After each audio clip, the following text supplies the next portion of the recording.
You ever witness someone set their own house on fire and then stand there holding the match like they didn't do it? Because that's exactly what Dillon Gabriel did, live on national television, when he decided it was a good idea to take a swipe at none other than Shedeur Sanders. Yes, that's Shedeur Sanders, son of Dillion, face of Colorado football. The human highlight reel with a fan base that rides for him like he's already in the Hall of Fame.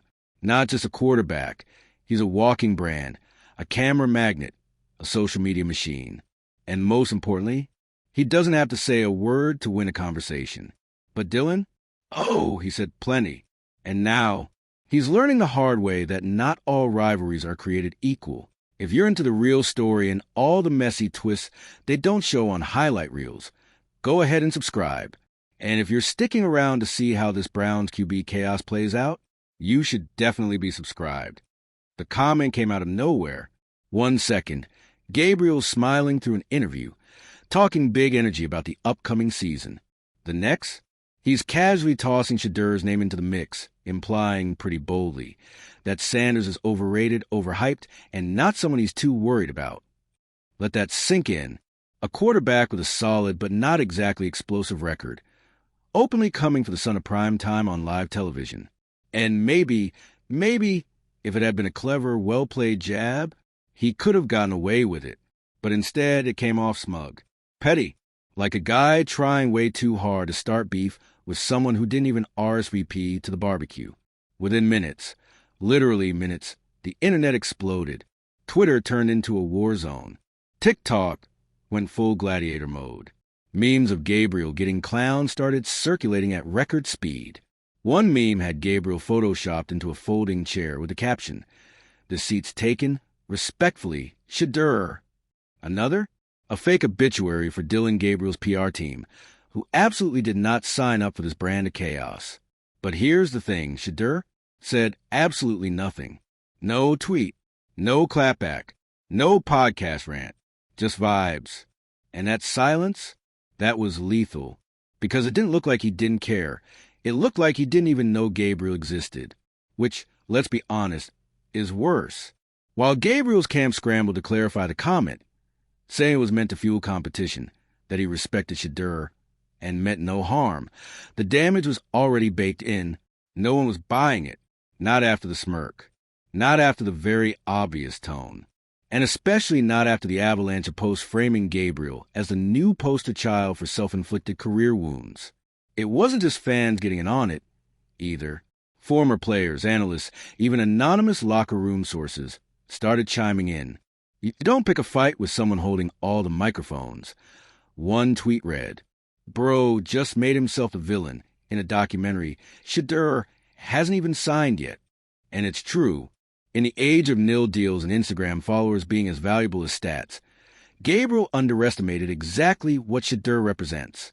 This isn't just football. This is media football.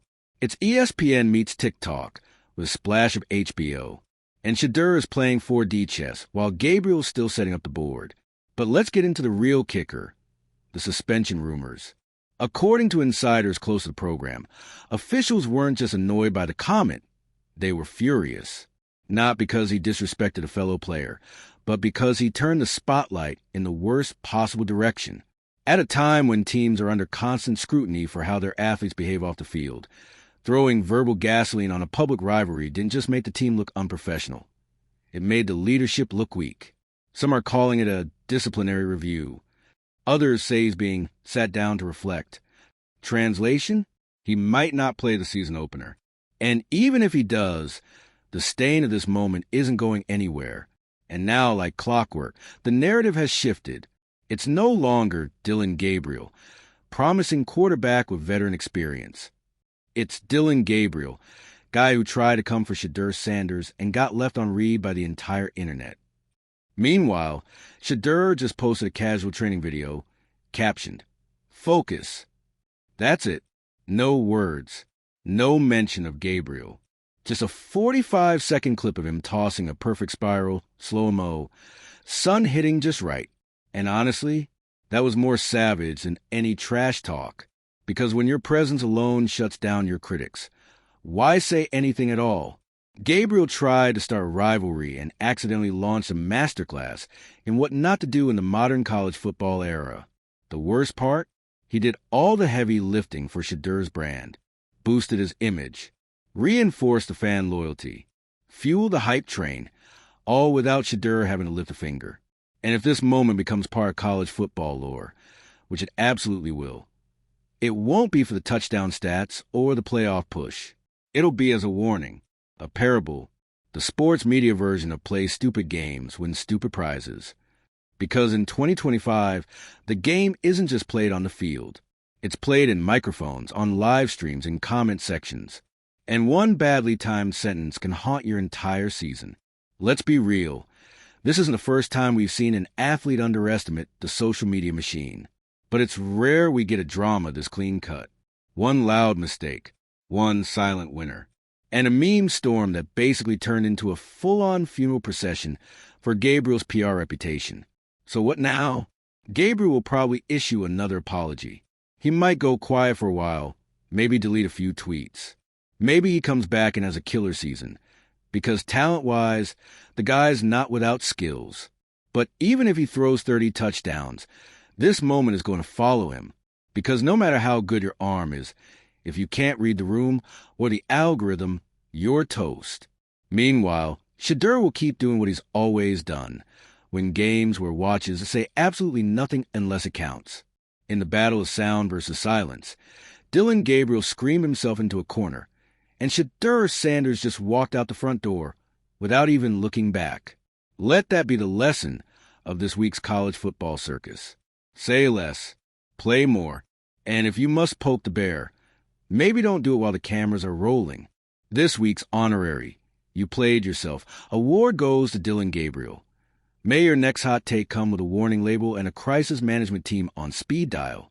And as always, let's hear in the comments. Was Gabriel out of line or just painfully unaware? Should players be suspended for what they say off the field? And more importantly, has Shedeur officially achieved untouchable status? Hit that subscribe button if you want more weekly breakdowns of celebrity meltdowns, viral PR flops, and sports moments that make you yell what is happening at your screen. Until next time, keep your mic muted and your ego in check. Let's talk fallout. Let's talk perception. Because in 2025, when you mess up in front of millions, it's not just a bad look. It's a career shift. This wasn't just a viral blip. This was a full-blown identity crisis in real time. 1 second, you're a respected QB with a clean record in transfer market buzz. And the next, you're the guy who got bodied by silence. You know it's bad when sports talk shows stop analyzing your throwing mechanics and start analyzing your decision-making like it's a failed political campaign. And while Gabriel may have tried to spin this into some kind of competitive spirit narrative, let's be honest, no one bought it. The moment he started explaining, the cracks really started to show. First came the apology that wasn't an apology, a weirdly formal, media-trained statement about how he didn't mean any disrespect and just wanted to motivate the team. Sounded noble, sure, but it's 2025. People can smell spin like it's Axe body spray in a freshman locker room. And the timing? Brutal. The sports world is still high off Deion Sanders turning Colorado into must-see TV. Shedeur is basically the Gen Z quarterback blueprint, and Gabriel just tried to insert himself into that spotlight uninvited. It was like crashing a party and then complaining that nobody recognized you at the door. But here's the Messier part. This moment didn't just humiliate Gabriel. It unintentionally boosted Shedeur's legend. Again, without him doing anything. Let's break that down, because it's almost comical how perfectly this played into Shedeur's entire image. The poised leader. The media-savvy heir to prime time. The guy who lets everyone else self-destruct while he cruises through adversity with iced-out watches and a surgically accurate throwing arm. And this moment, it's going in the highlight reel. Not for football reasons, but because it made him look unbothered, untouchable, and, for lack of a better word, presidential. Seriously, you know how certain athletes hit that level where they transcend the sport? Where they become larger than the game. That's Shedeur right now. And Gabriel gave him that fuel. Unintentionally, sure, but the PR gods are laughing. Meanwhile, back on Gabriel's side of the fence, Things were getting increasingly awkward. There were teammates doing damage control. Some were defending him. Others were subtly distancing themselves. You could almost feel the shift, where the locker room vibe moved from "that's our guy" to "bro, what were you thinking?" And then came the silence from the coaching staff. No bold support. No fiery press conference backing their QB. Just neutral statements. We're addressing it internally. We stand for respect on and off the field. You know, the classic "we are not totally defending you" coach speak. At that point, people started asking the real questions. Is Gabriel even secure in his spot? Is this just the beginning of a deeper unraveling? Was this comment just the tip of an ego iceberg that's been brewing behind closed doors? Because let's not pretend this came out of nowhere. There were whispers last season, subtle signs, a few eyebrow-raising interviews, a little too much me in the post-game pressers. You know the type. Quarterbacks who start believing their own hype before the trophies show up. And this was the confirmation that for all his talent, Dillon Gabriel might have made the cardinal sin of modern sports culture. He forgot the audience. This generation of fans, they're ruthless, smart, and absolutely fluent in receipts. They remember everything. A slip-up like this doesn't just vanish. It gets clipped, subtweeted, stitched, and reposted until it's a pop culture reference. Until it's shorthand for "don't do this." We're talking about a guy who now has reaction gifs made out of his mistake. That's permanent internet damage. That's the kind of reputation stain you can't scrub off with a few touchdowns and a motivational quote. And while all this plays out, Shedeur is still floating above it, casually preparing for a season that's about to be must-watch TV. Because now, the stakes are even higher. Every game he wins, it's a silent dunk on Gabriel. Every highlight, a reminder that he didn't even have to respond. At this point, if Shedeur sneezes, the internet's like, "Bless you, king." So where does this leave Gabriel? Trapped, basically, in what we're calling the clown cycle. You make a bold statement to assert dominance. It backfires. You apologize. That apology gets mocked. You try to go quiet. People keep reminding you anyway. And then you realize you become the storyline, just not the one you wanted. It's the fastest way to become a cautionary tale. And the worst part? The season hasn't even started yet. This isn't mid-season drama. This is pre-game fallout. Imagine walking into week 1 with all of this heat. Every opposing fan base now has ammo. The heckling is going to be biblical. Entire student sections are probably cooking up coordinated chants and signs as we speak. All because one guy thought he could throw shade at a Sanders and walk away clean. Let's be real here. You never go after the Sanders family. It's like throwing a drink at Beyoncé. It's not just bad form, it's bad strategy. The fallout is cultural. It's legacy level. There's a reason people keep Dillon and his son's names out of their mouths, unless it's praise or fear. And now Gabriel has learned that the hard way. You know what this feels like? It's giving cursed soundbite energy. That kind of moment where, 5 years from now, if Dillon Gabriel is doing a post-football podcast, they're still going to ask about that one time you went after Shedeur. Because that moment now defines him. And that's what makes this so brutal. It didn't need to happen. Gabriel didn't have to mention anyone. He didn't have to turn a routine interview into a televised ego trip. But he did. And in doing so, he shifted the whole spotlight onto his mouth, not his arm. There's an old rule in sports. If you talk the talk, you better walk it like a runway model. But if you trip mid-strut, the cameras don't cut away. They zoom in, and that's where we are now. No matter how the season unfolds, whether Gabriel redeems himself or fades into football oblivion, this moment is tattooed into the culture. It's a meme, a metaphor, a sports morality tale for the TikTok age. One quote, one name drop, one smirk, and suddenly, you're not the main character in your story anymore. You're the side plot in someone else's legend. So, to any athletes watching, consider this your public service announcement. Cloud is a currency and Shedeur Sanders owns a bank. Speak wisely, because the internet never forgets. And as for Gabriel, well, better hope he's got a redemption arc planned. Because right now, he's still trending for all the wrong reasons. What do you think? Does Gabriel deserve a second shot at clearing his name? Or is this just what happens when you fly too close to the Shedeur? Let me know down below. And if you love watching Reputation spiral in 4K, you already know, subscribe, stick around, and buckle up. Let's zoom in on the psychology here. Because, honestly, Dillon Gabriel didn't just say something dumb. He exposed something deeper. That comment, that wasn't just an accident. That was ego. That was insecurity wrapped in confidence, delivered with a kind of grin that says, "Watch me make a headline." And sure enough, he did. Just not the kind he wanted. You've got to wonder, what was going through his head before he said it? Was this rehearsed? Was there a teammate backstage hyping him up like, "Bro, say something spicy, get in his head"?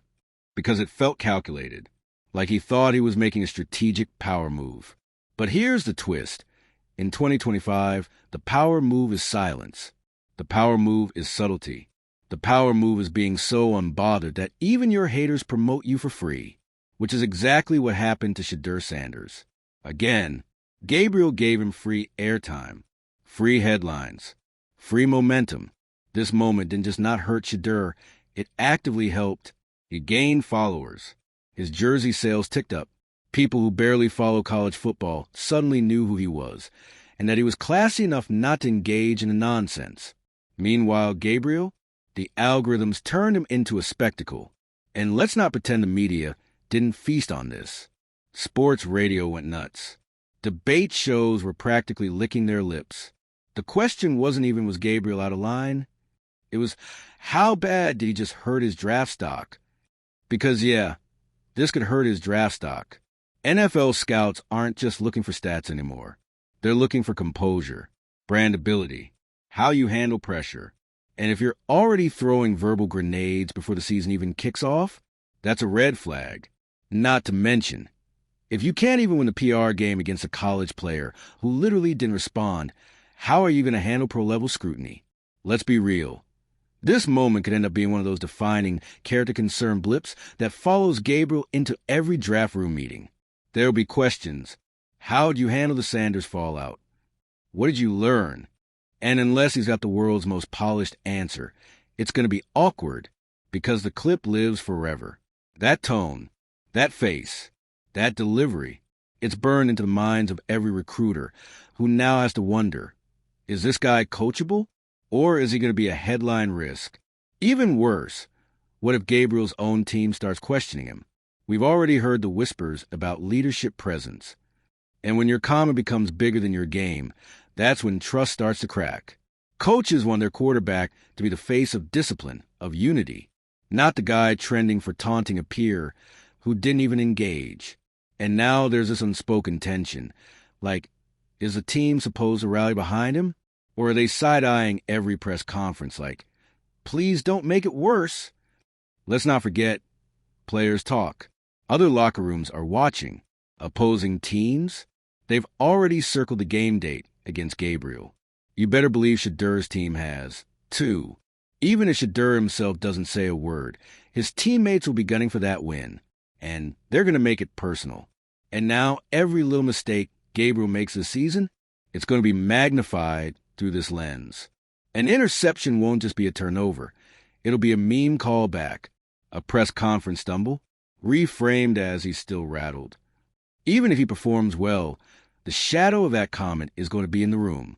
There's also this fascinating little side story happening in college football culture right now.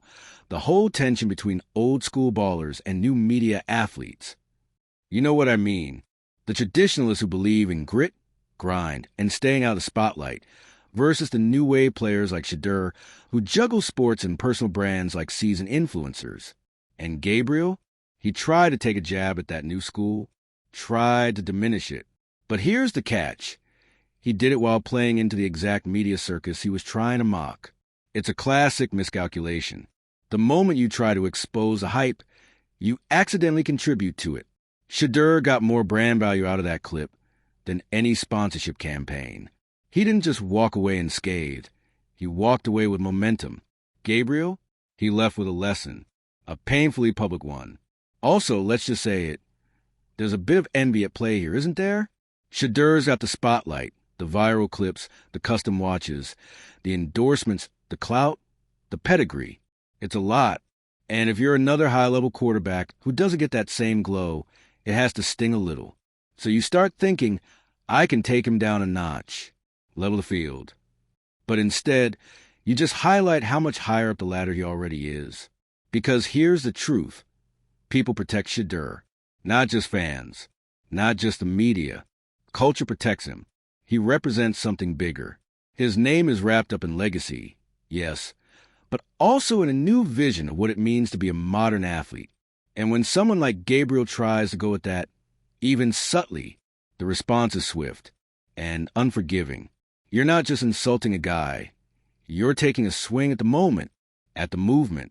And in the age of social media, moments move faster than players. Way faster. So what now? Gabriel has two options. One, lean in, own it, apologize sincerely, and stay humble the rest of the season. Just shut up and ball. Let your stats do the talking and pray people forget. Or two, double down. Go full villain. Embrace the booze. Channel it into your game and hope that sheer performance earns back respect. But here's the risk. Option 2 only works if you're undeniable. If you start losing games or throwing picks while trying to be the antihero, it's over. You're not the villain. You're just cringe. And cringe doesn't get drafted. Meanwhile, Shedeur, he gets to keep playing chess. Eyes forward, endorsements climbing, legacy expanding. And now, every time he walks into a press conference and doesn't mention Gabriel, that's another win. Let's end on this. There's an invisible scoreboard in every sport. Not just for points or wins, but for grace under pressure, for how you handle heat, for how you hold the spotlight. And right now, Gabriel's scoreboard is lit up with penalties. Shedeur's? Clean sheet, cool smile, and a fan base ready to carry him into history. So yeah, next time someone thinks about starting a rivalry for clout, maybe ask yourself, do you have the stamina to survive it? Or are you just handing the other guy your spotlight? Because one wrong comment in the modern sports world, that's not a fumble. That's a legacy stain. Drop your thoughts in the comments. Should Gabriel keep talking or stay quiet the rest of the season? And do you think Shedeur's silence is part of the strategy, or is he just that unbothered? Subscribe for more pop culture implosions, sports drama, and public meltdowns that make you yell at your phone. Because if there's one thing we've learned from this saga, sometimes the loudest guy in a room is just announcing his own downfall.